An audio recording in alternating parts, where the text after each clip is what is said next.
Nora Speaks is a weekly podcast that tugs at the soul and consciousness of the Black community.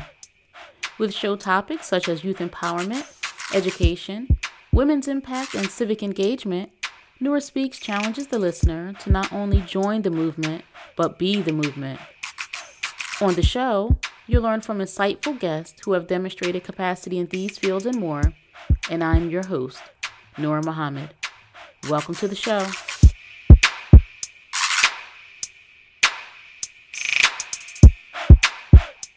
Welcome to episode 196 of the Nora Speaks podcast, and I am your host, Nora Muhammad. Welcome to another episode of the podcast in which I, your sister, Nora Muhammad, hopes to provide information, ideas, insights that you may find or you will find beneficial to you, to your family, and to our community, because that is the goal of the Nora Speaks podcast, to tug on the soul and the consciousness of the Black community and to be a resource to share what it is that I know, that I've learned, that I've experienced, and the great insights of others, to be a general resource to edify our community, to help improve the outcomes. I do not think that the current conditions in which Black people are experiencing life in North America is normal. I don't think that we have to accept life as we find it. I believe that we are all entitled to peace, contentment of mind, ease, and to live a life that's free from distress. And that's just not the case for too many of our people, and that's not the case for us in general as a whole. You know, we continue to live under a certain level of threat. We have a certain level of insecurity here, and it's not just because of the actions of others, but it's also because of the choices that we make. And so in this podcast, I hope to help listeners consider different choices and different habits, different behaviors, so that we can begin moving towards a life free from threat and free from distress. So many of us have accepted a life with distress as the norm. And I'm here to say that it is not the norm, and that nobody has a monopoly on good living. Nobody has a monopoly on peaceful living, a peaceful neighborhood. That is an entitlement for all of us, whether we realize it or not, accept it or not, or take the responsibility to ensure that is the case or not. That is something for all of us. And so as I am, getting on into this episode, I've titled this episode, Social Media is Not Normal. What do I mean by that? Well, when we think about what social media is, it is a mechanism that permits access to millions and millions of people. But the frightening thing is that it also permits millions and millions of people access to us. And so as I think about social media with raising children, and if I could just pause for a second, the question could be, why do I talk so much about raising children or children and women? Well, one, I'm a woman, and I have been raising children probably longer than I've done anything else except be a wife. And so it's something that I am very thoughtful about. I'm very passionate about our young people and making sure that not just that they have what they need, but that their caretakers, their caregivers, parents, mentors, coaches are informed themselves, so that we can give the best to our young people. I do not believe it is cliche when we say our children are the future. Yes, they are the future. And so how are we preparing our future? And what future are we preparing for them? So that's one of the reasons why I focus so much, because there are many folks who I could be talking to. I could be addressing this podcast to men, but although I want my brothers to listen so that they can have some insight into what I have to share about women and children. It is not for me to teach and guide men, though. I'm not a man. I think that a man is better suited for that. I'm a woman. I'm a woman. I'm a wife, and I'm a mother. And so I come from that perspective. And so it's quite natural for me to speak on issues that impact women and children. And so that's that. And why so much of my content is about children, is about families, is about women.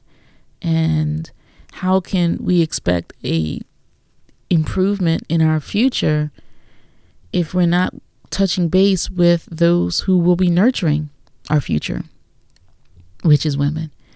So as I said, this episode 196, social media is not normal. When we're raising our children, one of the key things that we think very seriously about is their protection, their security, not just making sure they have a roof over their heads and food and clothing, but that we protect them from strangers, right? As our children get a little older, we start talking to them, or we should be, about stranger danger, and to be cautious of strangers. However, when we put a smartphone in the hands of our 3, 4, 5-year-olds, 10, 11, 12-year-olds, we are giving our children access to so much. There are some stores that you may not want your child to go into. There are some clubs that you won't want your child to go into. There are some homes that you don't want your child to go into. However, if they have a smartphone in their hand, they're going all of those places. So smartphones give our children access to so many open doors that we would not permit our children to visit in reality. And not just open doors, but the people inside. If you think about your community, you can think of, okay, I'm not sure about those parents over there. I don't want my children in that house. Those parents are never home, and I see, what those children are doing without any supervision. I don't want my children in that house. That house is full of men, and there's some weird activity there. I don't want my children going to that house. And I definitely don't want those people visiting my child. However, social media gives our young people access to millions and millions and millions. You may think about the young people that your child goes to school with. You say, okay, that girl, she's a little fast. I don't want my child around that girl. Or that boy, he's a little bit vulgar. He's ignorant. I don't want my child around that guy. Definitely don't want my child in that guy's house. But we put a smartphone in their hand, and we give our children access to what these people are thinking and doing. And in addition, we give all of these same people, the people that we would not want our children around, we give them access to our child when we put a smartphone in their hand, because they will immediately download a social media app that gives others access to them. And I'll tell you, now, children can be very sophisticated in hiding apps. You go check your child's phone, and you may not be able to find the app that you don't want your child on, even though that child has downloaded it on their device, because they not only do the app designers create the technology for things to be undiscoverable, our children will use those to hide the doors that they're going in, so to speak. At the same time, our children are not so sophisticated that they understand what doors they shouldn't go into. And we give strangers access to our children who lack the sophistication to know who to know who they should not be interacting with. So they are saying and doing things on social media that's telling strangers where they live, their age, the school they go to, their routine, their schedule, the times that their parents are not home, what their parents are like, the church or temple that they go to or don't go to, the malls that they go to, the jobs where they work. Our children are telling strangers everything about themselves. And we've enabled them by putting a smartphone in their hand. And so, really think about that.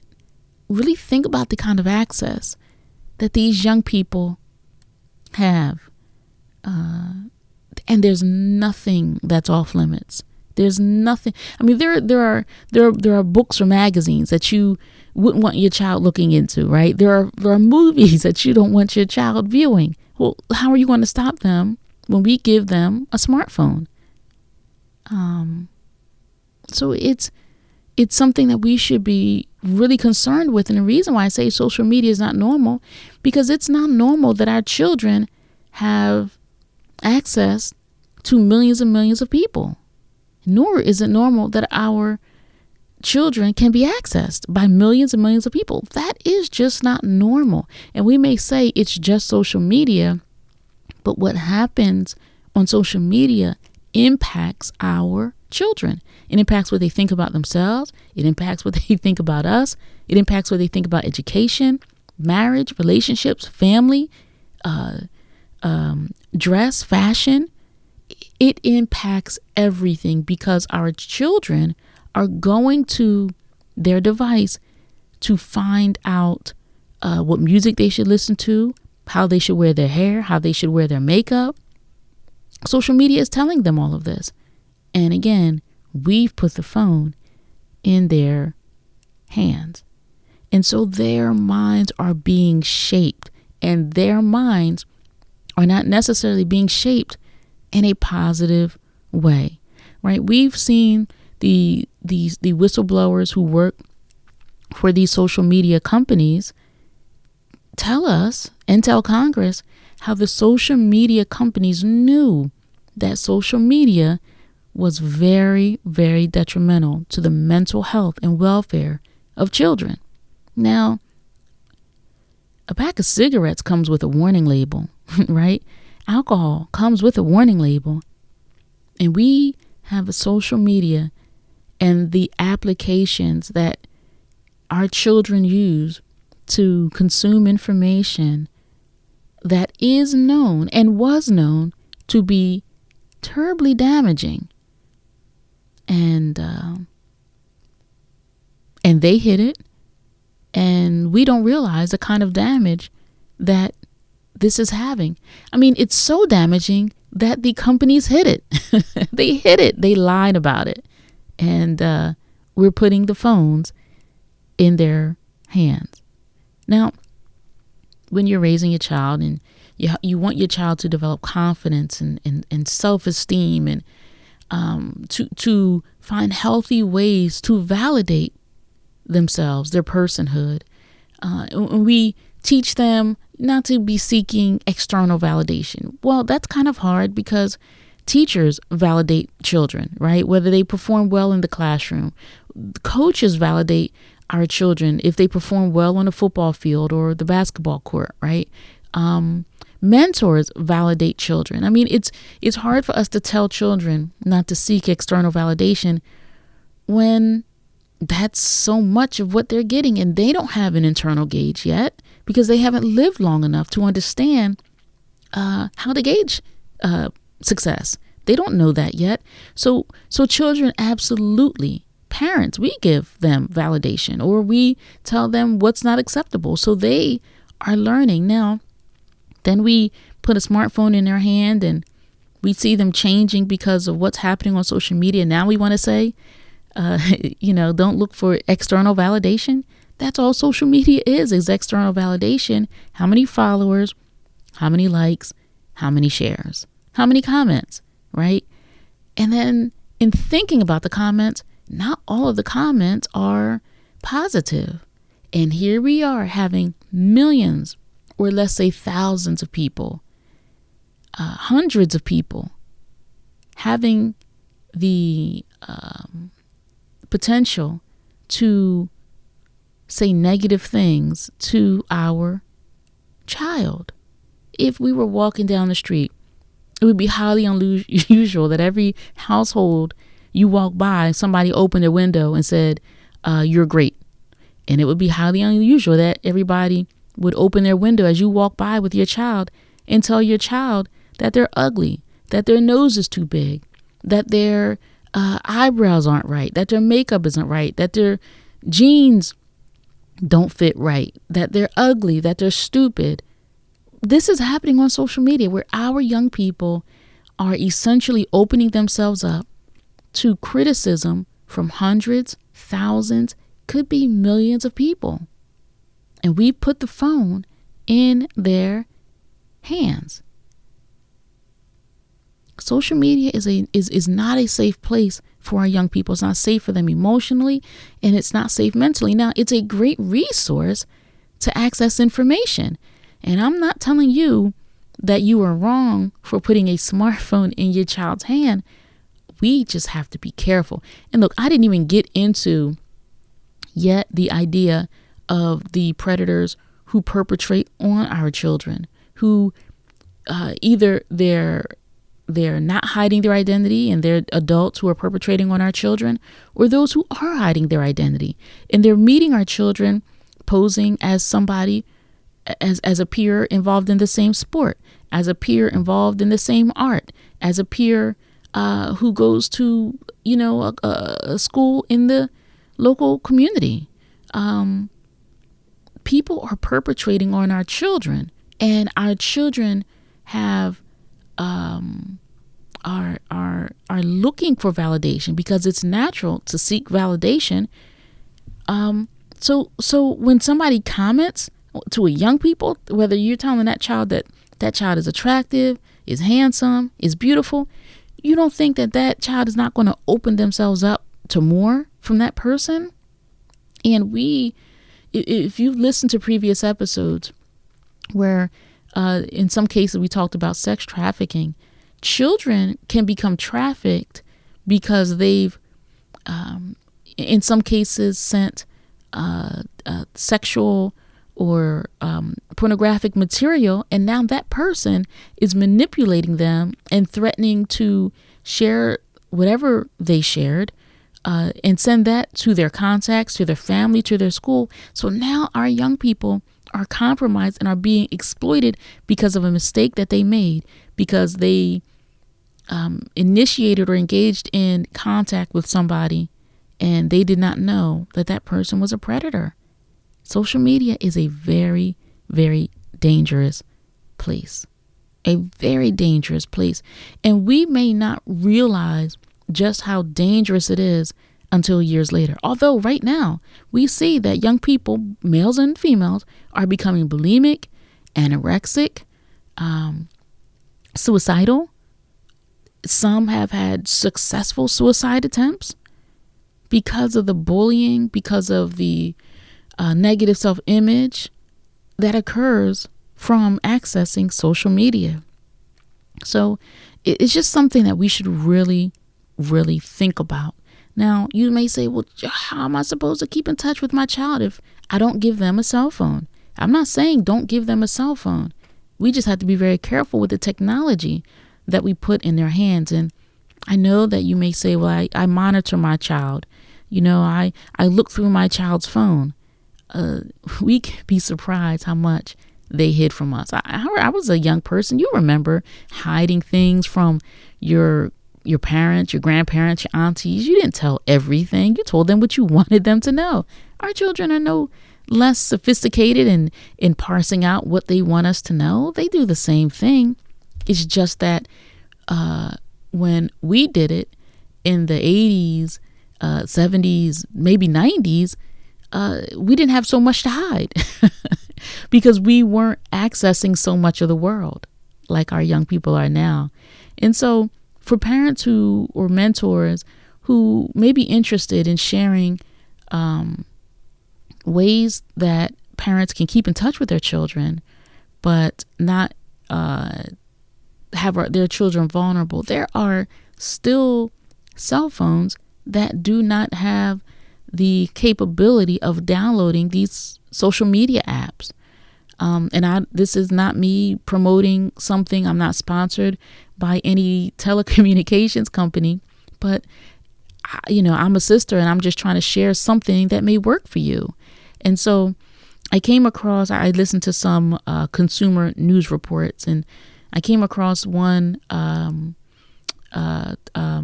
company. It's called Tello, Tello. Tello. They have cell phones where you can buy a phone and have service without a contract. And some of their phones are the flip phones where they can call, have unlimited calls, unlimited texts, but you can't download social media apps. And look, you may say, well, then my child is going to be the weirdo. My child is going to be the one that stands out. Well, we have to decide what we want for our children, and we have to decide the risk that we want to take for our children, or the risk that we're going to allow our children to take themselves. So if you're interested, Tello.com, Tello.com, and I'm sure that there are others, but this is just one that's kind of come across my desk, and it may be something that you think about. I've seen 5 and 6-year-olds with cell phones, and it's smartphone, their own iPhones, and it's just it's concerning. It's concerning giving our young people so much so soon. And then you think, why do you need an audience? Why do you need 1,000 million person audience? What have you done in life that you're entitled to such an audience? What have you accomplished? Even I think about speakers and people who go on tours and speak, and you got to qualify yourself to speak. Barack Obama, he can pull huge crowds. Of course he can, right? Some authors can pull huge crowds. Of course they can. You might question why your 13-year-old wants a crowd and followers. What have you accomplished? And maybe that's a question that we should ask them. What have you accomplished that justifies you having an audience of 10,000 people? And then if you have an audience of 10,000 people or 1 million people, how did you get that audience? What are you doing that's attracting so many people? And maybe that's something as parents that we need to be concerned about. So this is just some food for thought. Social media is just not normal. In what circumstance is it that we would think that it's natural or normal or okay that our young people have so much exposure, so much that's being exposed to them, and then so many people that can access them? We need to think about this, and I hope that this episode has been insightful, maybe some things to think about, for you as you're raising young people, as you're mentoring young people. We put this monster in the hands of our children, and then we have negative outcomes, and we don't know what's going on inside our children when they're opened up to that. And these things are guiding how we're thinking, how we're shaping values. I mean, technology can definitely be beneficial, but it can certainly be dangerous. I want to thank you for listening to this episode of the Nora Speaks podcast. Thank you so much for all of your support, for coming back and listening week after week, or binging, however you listen. If you listen on your walk, on your drive, at your desk, I am very, very grateful. Remember, you can contact me at nora@noraspeaks.com. You can also follow me on social media at Nora Speaks Podcast. It's always a pleasure and it's a privilege. And until next time, stay in peace. Devote our minds and heart to self. Right. This will eliminate our desire for help from others. That's right. Right. We must create confidence in self and kind. Yes, sir. We have no confidence in self. We must create them with right guidance.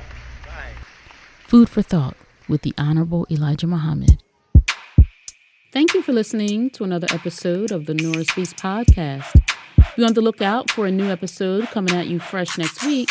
And as always, if you want to learn more about me and the work that I do, visit my website, norahmuhammad.com. Or if you have a listener question, email me at info@norahspeaks.com. You can also follow the Nora Speaks podcast on Facebook, Instagram, and Twitter at Nora Speaks Podcast. I'll be sure to include links in the show notes. If this show has value to you, please subscribe, rate, and review, and share it with family and friends. And be sure to check out previous episodes. And remember, don't just join the movement, be the movement. Stay in peace.